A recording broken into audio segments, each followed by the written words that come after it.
I have that thought with all of my businesses. If it's never about the customer now, it's if my employee is happy, then the customer will be happy. It's not the other way around. Yeah. So if you take that idea then and apply it to the people in your team and make it's all about emotion and ensuring that they're happy day to day, everything else will take care of itself. Yep. Like really worrying about a customer's experience and to the detriment of your staff is going to be a point where it all crashes. Yep. And from a sort of mental health perspective, we've seen some really high profile suicides in the last couple of years in our industry, and that has definitely shine a bit more of a light on the industry and its issues.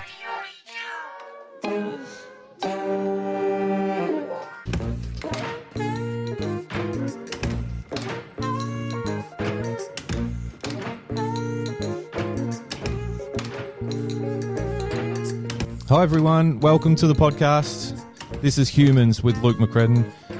I'm Luke McCredden, and the voice you heard off the top is Michael Bascetta. Michael is an amazing guy, an amazingly successful guy in the world of hospitality. I was stoked when he agreed to have a chat on the podcast. He's been involved in a wide range of projects within his industry, including working at a place called Attica. In his time there, it was in the top 50 restaurants in the world. He currently owns and operates Melbourne restaurant Capitano and Melbourne wine bar, Bar Liberty. He's also the co-founder and co-owner of the incredible Worksmith, and as you'll hear very shortly, it's a thriving hub for all people in the hospitality industry. We caught up in the Worksmith podcast studio, funnily enough, and we had a really enjoyable chat, and I hope you enjoy it too. So, episode 1, Michael Bascetta. Thanks, man. Thanks for doing this. This is good. And easy. I love the place. I've been sort of doing a bit of stalking, but obviously followed your whole thing since you've opened this, and it's really cool. Yeah, thanks, man. So I thought when I say, I urge people, obviously in the hospitality industry, to jump on some of the links that I'll share when I put this up, because, but is it a bit of an unknown still in the industry? And when I say that, maybe explain what you're doing here, in particular at Worksmith. Yeah, sure. So Worksmith is first and foremost a community hub for the food and beverage industry. So we offer sort of specialised spaces for people to work in. So it's a co-working space, but we've got 2 spaces. One's in Collingwood, one's in the CBD in Melbourne. In Collingwood, we have a commercial kitchen where people can test different products and use it as a test kitchen idea without having to go out and buy their own restaurant. Is this stemmed from the lack of what you're doing here? Like, is there not much of this, if any, already? No, so we're the first one that we know of in the world. There's kind of slight variations in different places. There's a place in London that only has a drinks lab, which has crazy bartending equipment, like roto-evaporatry systems and centrifuge. It looks more like a science lab than a bar. Which we've got something similar to that in our city space. Then there's different places in the world where you can hire a kitchen out to test things. Yeah. Then there's co-working spaces everywhere, but there's none that just focus on the hospitality, food and beverage industries. So this is a bit of an amalgamation of the co-working idea, along with those specialised spaces for the industry. So in co-working in Australia, for example, in Melbourne, co-working spaces have increased by something like 400% in the last... Just in general? In 3 years, just in general. And flexible space is becoming huge, and it's not going to stop, because the way people are working is very different now than it was 10 years ago. So people have multiple jobs, people have the side hustle thing going on outside of their job. Even large corporations like banks, telecommunications companies are actually pulling out divisions or departments of their companies and putting them in co-working spaces, because they're seeing it as a trend of how people work, and they don't want people to leave their company based on the space that they work in, which is becoming a huge factor, especially for 20 to 35-year-olds. Sure. And it's definitely not going to stop. And then sort of flipping that into hospitality, it's incredibly underserviced industry. I find it bizarre given the scale of hospitality. Just from crazy. sort of lack of knowledge of the industry. But I know it's a massive beast of an industry. It's nuts. I think people think it's quite small. They're like, when I said I was opening a co-working space for the industry, they're like, oh, it's a little bit niche, isn't it? And it's like, it's one of the biggest industries in Australia.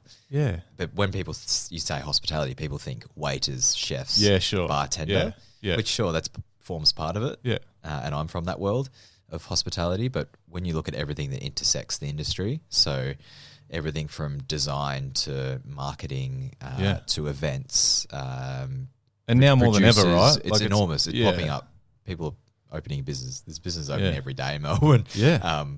From all facets of the industry. And then the tech side of things, obviously enormous, from point of sale to social media to, and it just goes on and on and on. Yeah. And basically there's not many industries that exist that don't intersect the hospitality industry in some way. Yeah. So when you take in those sort of industries on the periphery of hospitality that help hospitality happen, then it's actually a huge market that no one's focusing on in this specialized community focused way. Yeah. And that's where we see the huge growth. We're really lucky that we decided to focus on the industry because since opening, the growth of co-working space has taken off again. And now from a pricing point of view, it's become a bit of a race to the bottom for pricing. And the big players like WeWork, Hub, like some big players in Melbourne and throughout the world have the ability to make it very, very cheap. Yeah, to go into really nice spaces. What was the snap point where you just went, this could work, let's do it? I guess myself and my co-founder Roscoe, we come from very, very different industries. He's in property development. I'm obviously come from hospitality, and he actually went on something called Remote Year, which is a year abroad where he spends a month in 12 different co-working spaces. Wow! So worked in some incredible places around the world. Really understood what worked well in co-working and what didn't. And what he came back with, the main point he came back with is the ones that worked the best were the ones focused on an industry. Yeah. So he worked out of tech-focused co-working and things like that he understood that when everyone had a common interest, it was much easier to network with people, have a chat with someone over a coffee, that sort of thing, because the barrier's already down. You all kind of know you're in somewhat of the same industry. So if I was to open a co-working space, which was just for whoever wanted to use it, wouldn't have the impact it would if it was a direct industry focused. No. So co-working will keep growing. The general co-working spaces will, but from a community aspect, people aren't going to get as much out of them as what a focused co-working space will. That makes sense. And it means that because we know the industry, we know our members so well, we can tailor the events that we put on so specifically to their needs. Yep. And then we get great feedback from them. So, 3-6 months from now, we already know what events we're going to put on. And we're getting the same faces come back again and again. So even if you're not a member, you can still come to events. And, and we're seeing the same people come back from the industry. The hospitality industry for me, from the outside looking in, is just so cutthroat. It must be such a tough gig, and you're involved obviously in bars and restaurants as well. Yeah. Is it like that, or am I just looking at it from but I mean, I spent a few years working in Richmond in Melbourne, right? Yeah. And Bridge Road. There'd be places opening and closing within a month. Yeah, for sure. Unbelievable. Yeah. Like that's tough. It is cutthroat, and especially somewhere like Melbourne or Sydney, where there is so many options for people to go out and eat. It becomes really hard on pricing, and then things like wage cost and rent aren't going down, that's for sure. Yeah. So what we're left with is the challenge to basically make ends meet and make a small amount of money. I think there's still people in the public that think in hospitality, even a bar that's reasonably busy makes a hell of a lot of money. Even the most successful... I think that. Yeah, a lot of people do. I do. Even the most successful operators, when you're looking at smaller operators, they're lucky to make 8%. It's crazy. That's unbelievable. And that's like a good operator. That's, I guess, taking out, the big pub groups and those sort of groups that have the scale to be able to, really cut costs across the board. So whether that's marketing costs, accounting, all the rest, buying power as well. The bigger you get, the cheaper things get. Sure. Always the way. Yeah. Well, it's the same in like retail, right? Like in any form of retail. Yeah, you can buy in bulk and you get it much cheaper. So let's use retail as an example because I come from a bit of a background of that, right? As a buyer, so to get your nose in front, sometimes you have to do red hot sales and you bastardise and you do. Products get bastardised, services get bastardised. Is it the same in hospitality? Absolutely. How do you step in front of the next person? Yeah, to make it cheaper, the first thing that goes is quality in hospitality. Yeah. So straight away you have less staff on, or the quality of the product or the ingredients go down, and wine, beer, whatever it is. Yeah. And the cheaper something is, the more margin you get on it generally. Yeah. From an ingredient point of view. So the customer misses out straight away. Do you feel like customers pick up on that? If they've had the product at a higher standard in your venue and then you change to cut costs, they'll pick it up straight away. On our side of things, the only way to actually make something out of it is by being really creative with food menu and beverage from a sort of cocktail point of view, where you can have really interesting, delicious food and drink, but be creative about how it comes to the plate or glass. So you're actually making something out of it. But it's an incredible industry from, I guess, the leasing side of things. We constantly see people sign leases that they shouldn't. And your example of like Bridge Road is a scary place to open. I would never. Is it so? Is that renowned as a place? Yeah, definitely. It's just this long strip of restaurants. It goes and goes, long goes and goes. There's no central meeting point in Richmond because there's two main roads. You've got Swan and Bridge.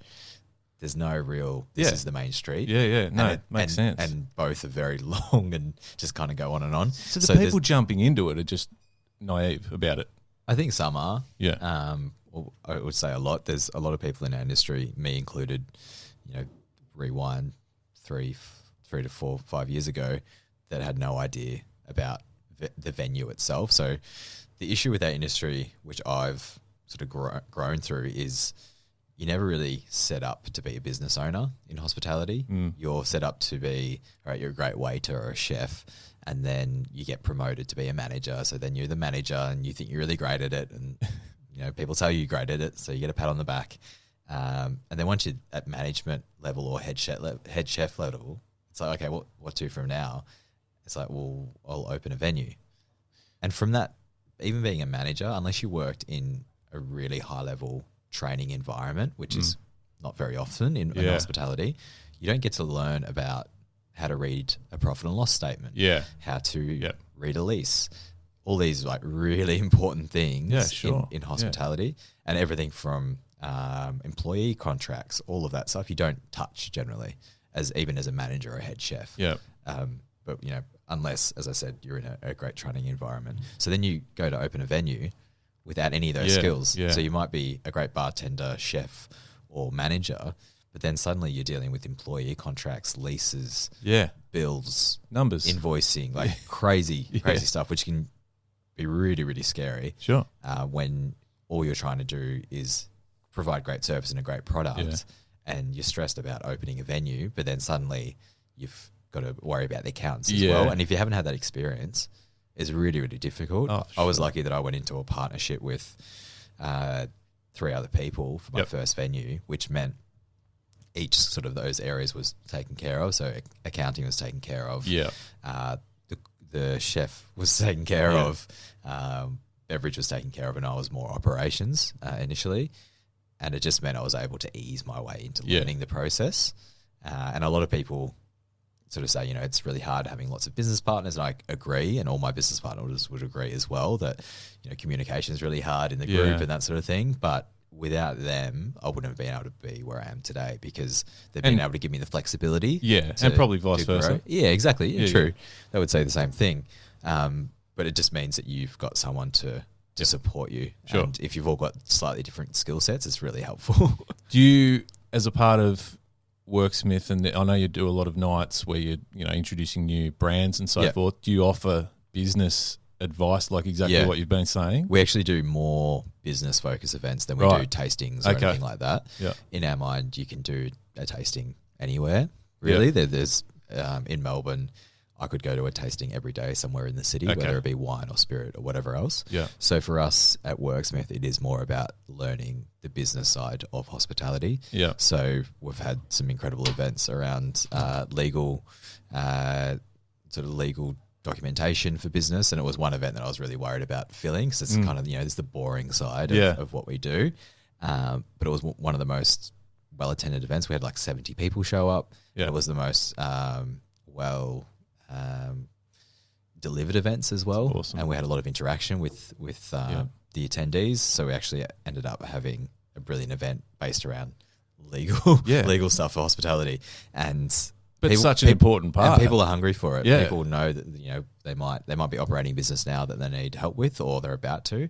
And when an event like that pops up, it's really valuable for people. Do you find people coming in from high-end restaurants to mum and dad cafes? Because I feel like, and again, hospitality, not knowing much other than going and buying a coffee from somewhere, I feel like a coffee shop could be seen as a lifestyle job for some people when they buy into a business and then get there and go, oh, shit. Yeah, I hear it a lot. I have family that still think that it's that easy. Yeah.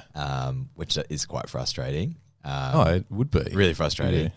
And there is the very, very odd occasion where someone is really naive going into it and they end up being really successful. But that will be someone that's already really hardworking and they find something that's quite niche that they nail, which is, that's like 2% of people. Yeah. Oh, yeah. Then you have the other people, as you said, that just kind of go into it like, I'm just going to retire and open a cafe. Yeah.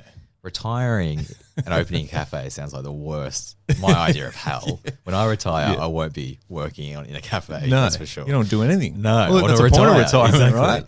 And I think even I hear people say that, and I just kind of laugh. It's sort of good luck. You must have a killer drive though. Like, and knowing you outside of this, I should preface this podcast by saying we do know each other. Yeah, but I also know how much you do and what sort of work you do. You must be crazy busy. And on top of that, you've added to the business by becoming a dad. Yeah. Is life just hectic, or have you just got an amazing way of balancing everything? I wouldn't say an amazing way of balancing everything. Just a way. My partner Vicky probably says I don't have a great way of balancing. Well, she's in this industry too, right? Yeah, so I'm lucky that she actually gets what we do. And but it's a hectic sort of industry for a family. Yeah. My daughter is probably the easy bit out of all of it, to be honest, because she's so great. And when I get home and she's there, it is very much like, Vicky's like, oh, how was your day? It's like, it's fine. Even if I've had a shit day, it's like, yeah, it's fine. It's baby. Awesome. I want to focus on her. Yeah. So it's actually, since people say that to me, it's like, you've got a baby, you must be so stressed, you've got all these businesses. But she's actually de-stressed me. That's brilliant. More than anything. Yeah. Because when I do get home, it's like, I want to focus on her. Yeah. Whereas before, I would just pass out on the couch. Do you find it hard to not take work home? Because I think it is hard. And I think it's fair that people do struggle not taking work home. I do sometimes. And it's a conscious effort for me personally, just go, leave that shit there. I've got kids here that want to play and jump on me and whatever. I'm pretty good with when Maya's around, but then with Vicky and I, we have that relationship where we do talk about each other's work a lot because we are in the exact same industry. Yeah. And we have that very open conversation about what's going on in the businesses because I feel from my side, yes, they're my businesses, but she's my lifetime partner, so they're her businesses as well in a way. Sure. So what happens in them is kind of intrinsic to her future as well. Definitely. And I know some couples kind of go home and it's just like, we don't talk about work. But I think for us, it's quite important because I actually bounce a lot of ideas off her with what's going on in the businesses, or I've got this idea. Am I an idiot, or is this a good idea? But that's good. That's good to have that, and you'll get an honest opinion. Yeah, absolutely. She gives me a very honest opinion, but that's good. Sometimes I think I have great ideas, and she's like, "Nope." Man, you need that grounding though. But also I think while making conscious efforts not to bring work home, I do. Find it important to, if the best person that I've got to vent to that I know will just listen to me, whether they think I'm talking shit or not, is my wife. Yeah. Like Ricky will, you know what I mean? So it's important to be able to, if you want to vent about work, not at work, you got to have that person as well. Absolutely. Otherwise you kind of just bottle it up and let it. But then you've also got to go, okay, I'm done. Yeah. And move on. Yeah. But it's, like I look at the stuff you do, man, I just think, man, you're under the pump a lot. Yeah. People say that a lot to me and sort of say, I don't know how you do it. And I guess my response most of the time is, neither do I. I don't know how to do it either. And I guess for me, one of my response recently is that I don't do it. My response is I do it at 75% across the board, but in each of the businesses, I have great people in there doing the rest. Yeah. I've got at Capitano and Liberty 2 amazing teams that do an incredible job from a service and in the kitchen as well, and again have business partners that support those businesses. Yeah. And then at Worksmith, again, we're quite young. We're only 18 months old and growing really rapidly. So now we've got 2 spaces and we do a lot of projects outside of the 4 walls of Worksmith. So lots of consulting and advisory. We have a lot of partnerships as well. So there's a lot of work to be done. But again, we've hired some brilliant people within the business that do the work, basically. Yeah. And we've hired people into these positions that are much better than me. Doing those but things. It filters from the top though. Like you can't get really good people unless they're you're setting that bar and setting that standard. 100%, and everyone knows that standard that we set, or the owners set. And I guess for me is that I try my best to get across to them that they're in that position for a reason and that they need to make calls without me. So it takes a while, obviously, to build that trust for themselves that they can do the job and that sort of thing. But once they've built that confidence up, it's them doing the job. Yep. And we still have some staff members that struggle a little bit with it because they always want to, just double check. Yep. But it's more about ensuring that they know that we trust them. Yeah. And that helps a hell of a lot because they're the ones out there doing such a great job. And I've transitioned out of doing service at the restaurants now, which has been really helpful. Yeah. Not doing really late nights. Yeah. And, people are like, why don't you think you should be doing service? Because, they're your venues. You need to make sure everything's okay. And it's like, well, I kind of let's go back to the team again. The team I have are better than me at doing those Takes jobs. A lot of trust though. Absolutely. But I know the people we've hired are great. And that's a good position to be. Yeah. What about your daughter? If as she grows up, is hospitality something you'll suggest for her or say, just don't worry about it? I don't think I'll suggest it. I think I'll just let her make her decision. Because you've done it. You've been in this industry for ever. Since and you've travelled doing it. And you've done all sorts. Yeah. So even in high school, my part-time job was hospitality, and I just never got out of it. Yeah, I guess. But for her, I guess obviously she'll see what I'm doing, and she'll either choose to do it or not. Yeah, I think that's always the way with kids and what their parents do. It's either Definitely. you grab onto it and you love it because you've just grown up with it, or you run to the hills, so to speak. And I think it probably won't help her that her mother's also in the industry, so she's already growing up around very, very good food, obviously, and goes to restaurants, and she won't be able to accept just an average drink from a bar. Yeah, even at daycare, the educators hang shit on us. She's not fussy at daycare. No, well, she eats. The daycare's food's pretty good, but we took some food in once for I think her orientation day, and we got laughed at because she had like sourdough bread, and so we wouldn't go buy her anything else. It's like what we eat. So I think she'll probably be given a bit of shit at school early on about the food she eats when she brings the packed lunch, and it's just a little bit different than everyone else's. Fancy, yeah. But I think even thinking about my mum when she went to school, young Italian. She got so much shit for the food she ate. Really? And yeah, absolutely. Because it was wok food. Yeah. Full on wok food. Like Parmigiana sandwiches and that sort of thing. Yeah.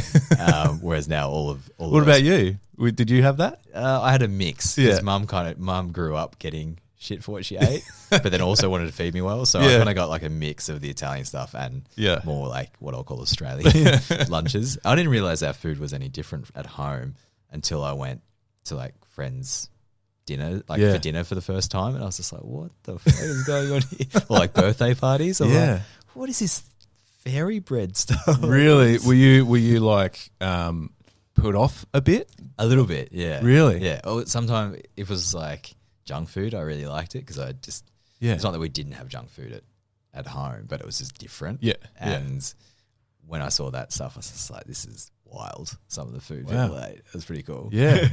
And growing up, again, knowing where you've grown up, I'm living out in that area now, and it's, there's a pretty consistent, I suppose, type of people out there. The food's pretty simple, I guess, as a whole. So I guess, what you'd be seeing is very different. Yeah. It's amazing. Yeah, it was really good. I had friends that would ask to come. So I used to go home to my grandmother's every day after school.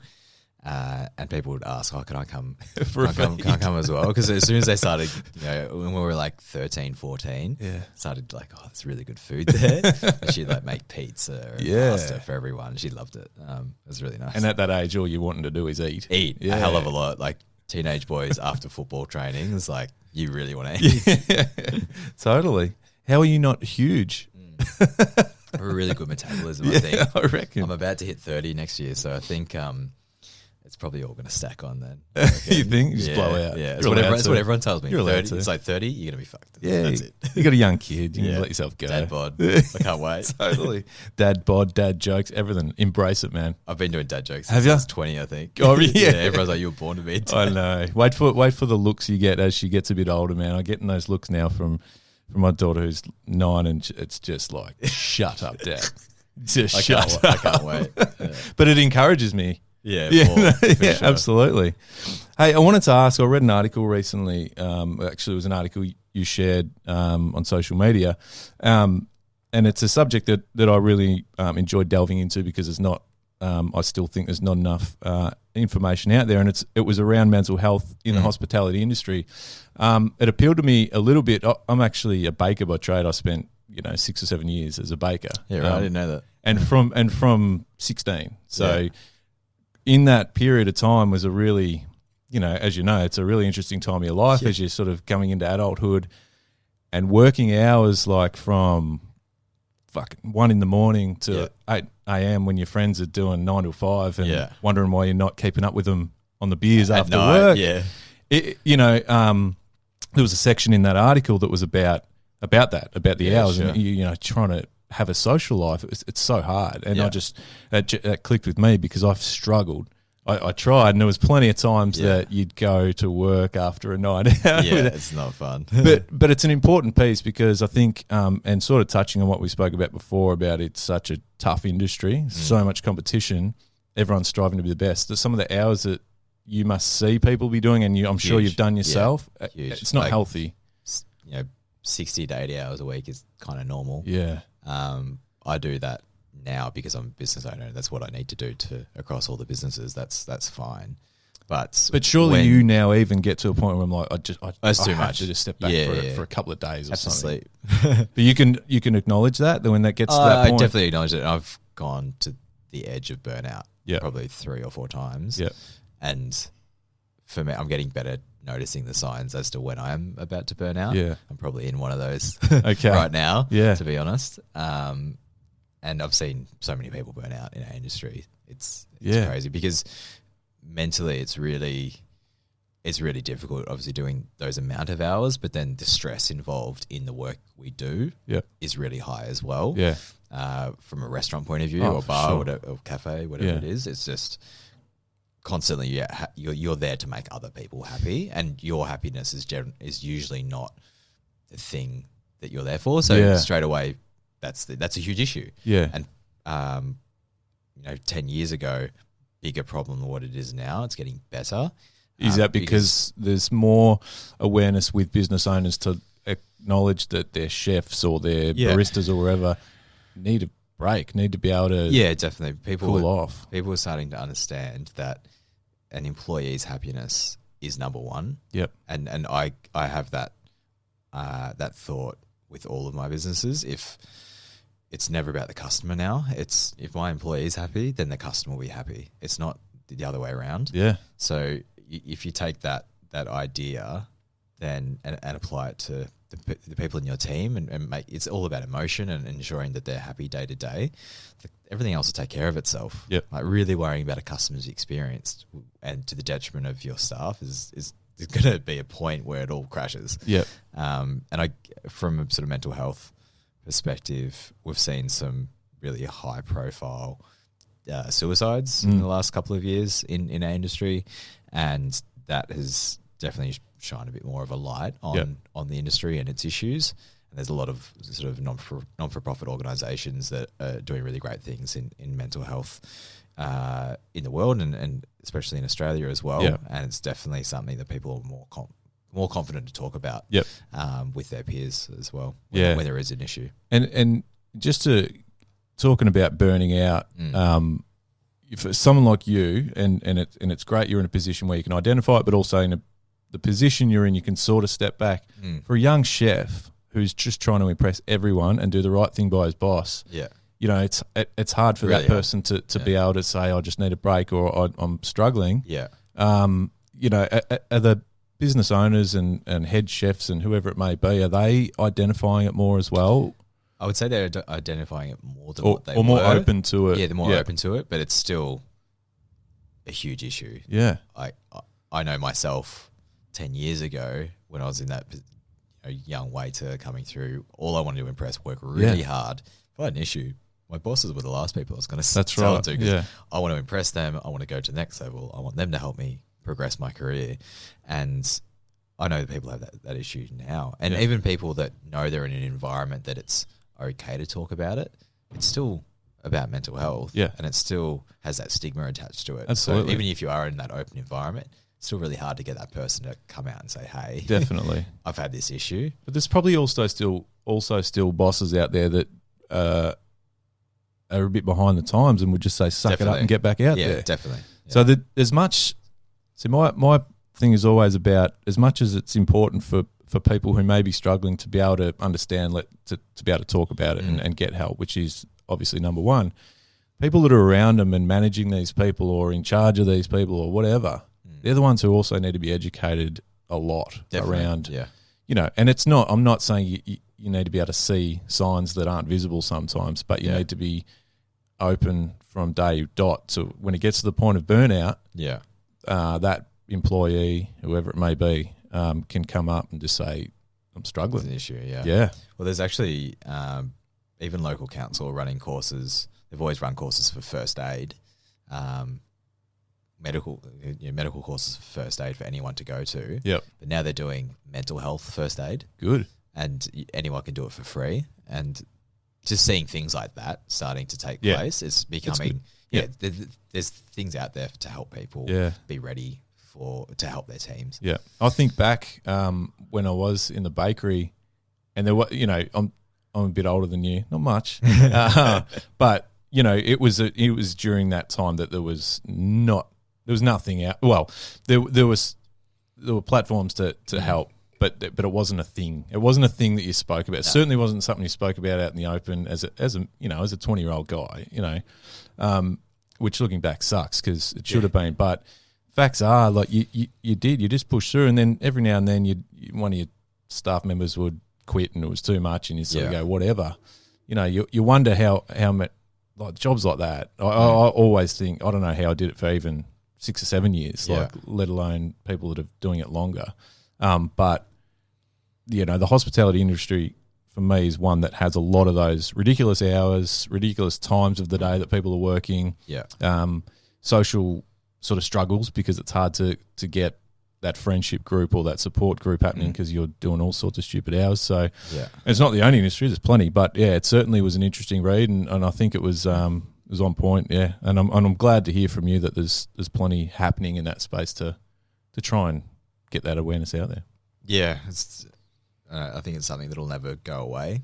Obviously, from mental health will always be an issue, but it's just about how we talk about it in the industry and across any industry, as you say. But I think there's lots of factors that are going to continue to contribute to people's mental health issues, and if we all work a little bit harder on how we make sure people aren't doing too many hours, that they're doing things outside of work, that we're giving them enough training in different areas, not just areas of mental health management, but in other areas to ensure that they're motivated to come to work. They wake up and they're like, I'm happy to go to work today. Because that's the thing of it too, like the hours thing and the time spent in the kitchen or behind the bar is still sort of part of that job path, isn't it? Absolutely. I mean, so it's kind of a juggling act in that, I guess from a point of view of following that career and doing that, you kind of still do need to do some hours that might be longer than others at times of the day that might be different to others. Yeah. But yeah, as you say, it's about managing it, I guess. And definitely. I think the hours thing is an interesting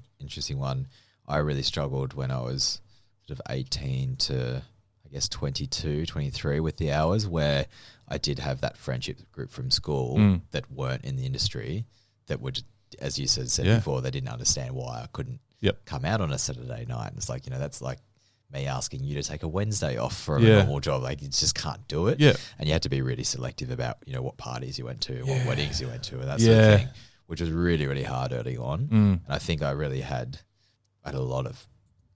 lost a lot of friends through that process, but I guess the important ones stuck around. Definitely.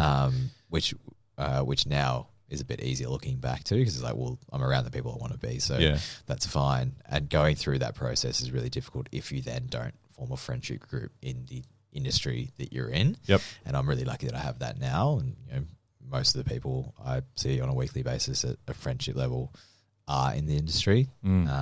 Which some people might say it's not that healthy doing that, but it's kind of the way it falls, the people you work with. I think naturally that happens too. Yeah, exactly. And some that you'll end up really close with and others you won't. But it's hard to sort of not become form some sort of relationship with people in your industry. Yeah, exactly. This is the way it goes. Yeah, and it helps to have them as a support, because they understand a lot about what you're going through and can actually give you a bit of advice or feedback and call you out when you're full of shit and things like that. It's good. It's nice. It's not. I only talked to a couple of friends, and I had a great group of people that I spent most of my years with in those bakery days. But as you mentioned before, that age group, man, that's the age you want to just be going out and drinking and carrying on.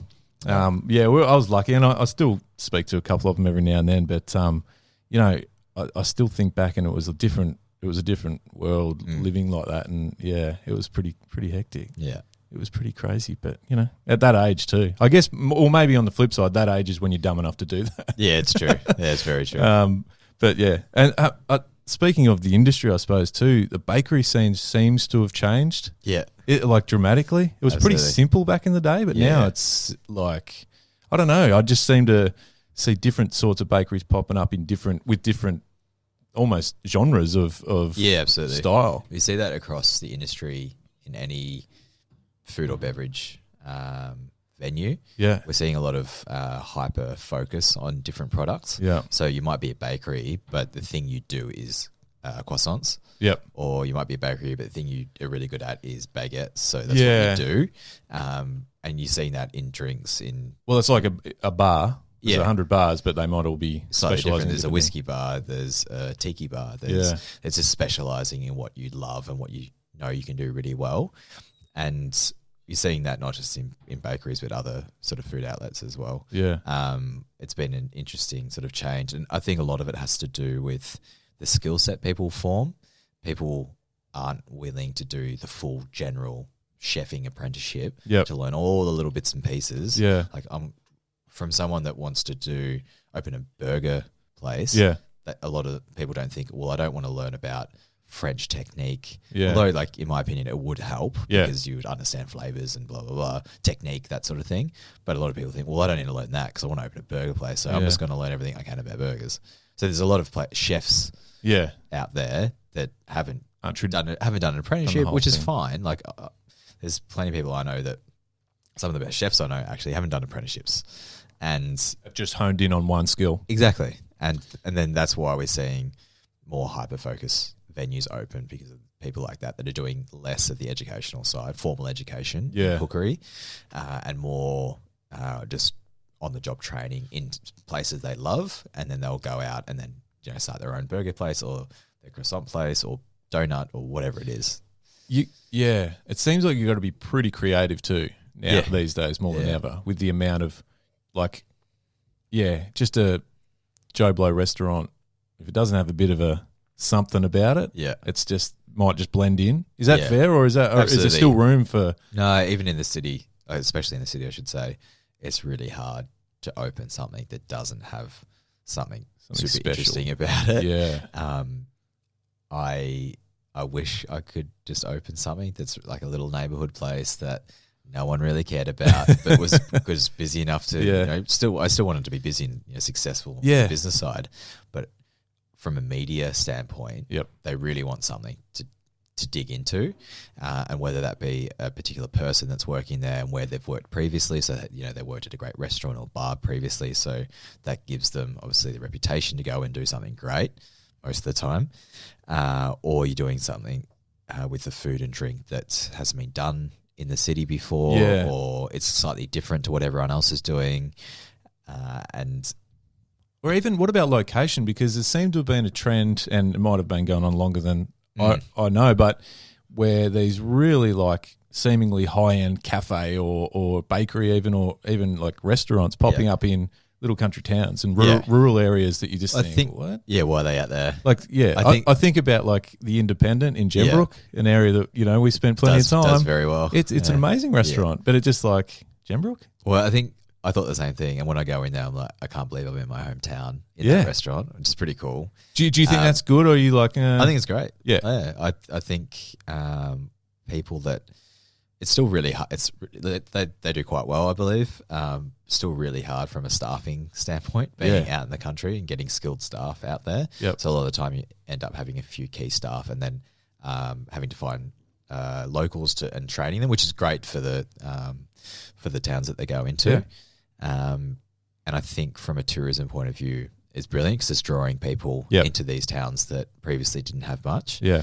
Up until the fateful morning that the pub burnt down in Gembrook, it was a good little hub.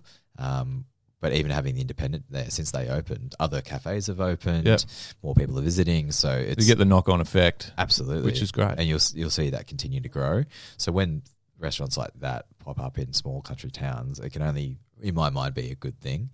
I would love to open something in a country town eventually, and I think a lot of people that may have worked in the city for a long time and then do want to have that country lifestyle. Yep. Obviously, they're still running a venue, so it's hard, but you at least you're out in the country doing it, and you might open 4 or 5 days a week rather than 7 days and capture that weekend. It'd certainly be a different vibe. Completely different. I miss it in a way. My first jobs were out in the Yarra Valley in wineries and breweries and that sort of thing, and people's mindset are completely different because they're straight away, their guard is down a little bit because they're out for a day out in the Yarra Valley. It's a destination sort of dining experience. So that has its own issues, but at the same time, it's not on a Wednesday night in Fitzroy where someone's just finished work and then they have to work in the morning. The dynamic's very different. Yeah. People are relaxed before they enter the venue. Absolutely. As opposed to the opposite. Where's my drink? Stressed out. Yeah. Is that still, that for me, even as someone going to get a feed or a drink or something, that watching the people that just lose their shit over ridiculous. Oh, mate, that must drive people nuts. It's an interesting one. We're really lucky in our venues. I guess the people we get in, I can confidently say are great, and that's we good. Really it's very when something bad like that happens, it's big news in my venues. It's like we do a nightly handover and it says what we did in takings and all that stuff, but also any issues. Yep. And it's really rare that it's like this person was horrible. And people just flip out over the dumbest shit. And it's not to say we don't get it at all. We still get sometimes there's instances where we are definitely wrong, and we do everything we can to fix it. But there's some times where it's just there's unrealistic expectations on the team and the product that people just don't understand. And I guess from my side, previous to opening my venues, I worked in fine dining. Yep. And working at Attica, it was if people didn't have the best meal of their life, we failed. And would they tell you? Absolutely. Yeah. Yeah. Right. It was a really interesting process. When we weren't in the top 50 restaurants in the world, it was still full every night, really busy, never got a complaint. I was amazed. It was my first 18 months there. Yeah. Never got complaints. And I was like, I know it's a great product, but not everyone's going to like it. But we never got complaints. It was really strange. As soon as we got into the top 50, and we entered the top 50 at number 22 or something. Yeah. Really high entry. And the complaints started coming. Is that because of expectation? Expectation goes through the roof. Wow. They want fireworks when you put down the plate, which on one hand I really understand, but on the other hand, those expectations are kind of, they actually don't know what to, it's not. It's like I expect a really high standard, but they actually don't know what that high standard is and where it is. They just know it's high. Yeah. So they've almost made a decision that they're unhappy before they start because there's plenty of people that walk into those restaurants that want to pick them to pieces because they know what's everyone loves. What's the point? That's what in the industry. It's like, I'm asking you. You're going. I know. It's nuts. After service, when you have people like that, the first thing everyone usually says is just like, "Why go out? Don't go out." Yeah, there's other restaurants. Yeah, or just stay at home with the blinds closed. If you're just going to go up. Yeah, to go into restaurants and give people shit. What about you though? At a place like that, the pressure on you personally, or your own pressure you put on yourself must be pretty high. Yeah, really high. Yeah, so much pressure that you stuff up more because of the pressure. Was the pressure from above you, or was that just you? Both, definitely. And I'm not saying you. I just mean anyone who work in a venue like that. But it'd be both for sure. Yeah. For the first year of working there, or not year, I guess the first 6 months of working there, learning the different sections and sort of understanding where I sort of fitted into the restaurant, I honestly thought every night I go home and be like, I don't know if I can keep doing this because it was so hard. Like the intensity was really high. It was really quick service for the level of service we had to provide. The section you looked after was quite big for a fine dining restaurant, and it was really difficult. But then it was, I don't know. But we're talking top 50 in the world. Yeah. What? How high did that venue get? I think 22 was the highest it got, but it stayed in the top 50 for 4 years or something. So people are walking in looking at you going, "It's better be good. It's better be good." Yeah. That must be full on. Yeah. Yeah. Definitely. And it's having to delivering great service can be easy if you're in the right environment, you got the support. But when you're in an environment where you don't have as much support because it's just not many team members, and it's really high intensity, fast paced environment, it's really hard. Yeah. And it takes a long time to understand the dynamics of that and be able to execute it every night, like 5 nights a week. Like you work full time, you work 5 nights a week, you do 5 services, you serve 62 people at every service, you have to deliver the same thing every time. With a smile on your face. Yeah. And then go home and chill out. What about that? I mean, that, label of a top venue or not even, top 50. How heavy is the media have an influence in any venue, even the venues you're involved with now, which are great? Media's huge. And whether that's talking about traditional media with newspapers, magazines, or talking about social media, influencers, bloggers, whatever you want to call them.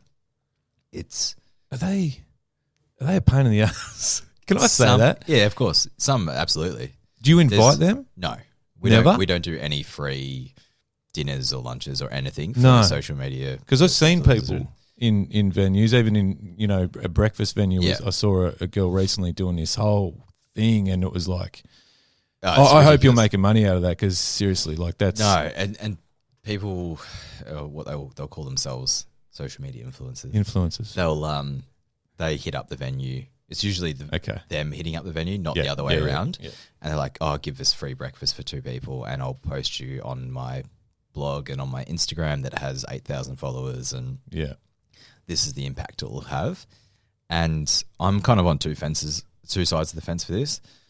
I absolutely believe in the power of what an influencer can bring to not only a restaurant but any product or service in the world. Sure. Because obviously they've got that following, and it's, in my mind, it's just a focused audience. People that follow a certain influencer, you can really hone in on what they like and what they don't like. Yeah. So from an advertising perspective, it's a dream. It's easy. It's free. It makes sense. Well, yeah.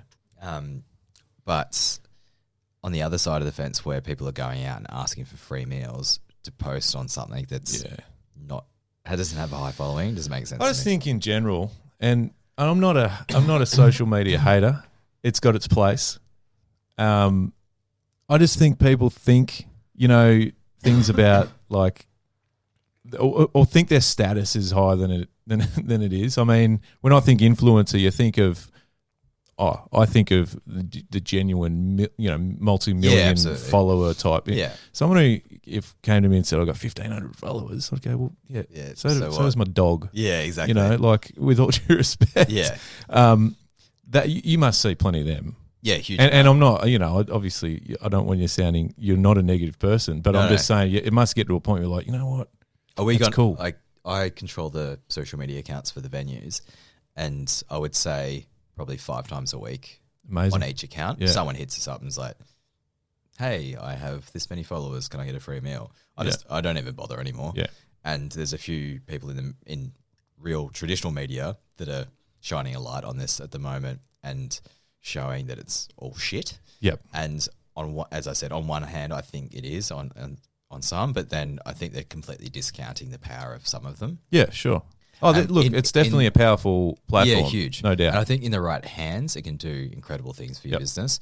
And if you, from a marketing standpoint, if you have a marketing team or person across your venues or in whatever you're doing in a product or service, if you have a really focused plan to go out to these influencers, it can be really powerful. Yeah. Who's the, before we wrap up, the media, I suppose, platform or outlet that are something that, in the hospitality industry, that are the ones you go, if we get a good rap from them, that's good? Is it a magazine? Is it? There's a few now. If you had have asked me maybe 3 years ago, there'd be less. Yeah. But now it's getting really diluted because there's so many different publications, blogs. Yeah. So it's all digital predominantly? It's all digital predominantly. It used to sort of 3-4 years ago, or maybe a bit more now, 5 years ago, I'd say, when you got reviewed in the Good Food Guide in The Age, or it used to be called Epicure in The Age every Tuesday. Yep. If you were the review in there and you did reasonably well, you'd be booked out for weeks. Wow. And it'd be the sort of making or breaking of your restaurant. Awesome. And I had friends open restaurants that got those reviews, did really, really well, and it took off. When that publication reviewed Bar Liberty 3.5 years ago, definitely got a little bit of uptake. Wasn't crazy, but then Broadsheet has become enormous. Right. Gourmet Travelers, a huge one. Because I saw you in something recently, one of your venues in one of, what was that? It popped up on social media recently. Or maybe it was just you. I'm not sure. New York Times, enormous. Like Capitano was featured in New York Times, which is probably the pinnacle of food. Which is really cool. Yeah. Gourmet Travelers, enormous for Australia. Gourmet Traveller I really like, where they don't really give you, if you're in the magazine, they don't give you a rating, but if you've made it to the magazine, it means you're doing something good. Right, yeah. Broadsheet's a great way to be listed in different ways. So they'll, when you open something new, they'll constantly push your restaurant as, this is what they've done. And again, Broadsheet aren't a reviewing sort of media outlet. So they really just give you a snapshot of what's happening in that venue. Awesome. Yeah. I'll have some links when I do eventually put these out there. We've spoken about Worksmith. Just a quick rundown of your 2 other venues, or 2 or 3. How many you got going? So there's Worksmith. Yeah. There's Bar Liberty, which is the first baby. Yeah. Which opened 3.5 years ago. Capitano, which is in Carlton, which is nearly a year old.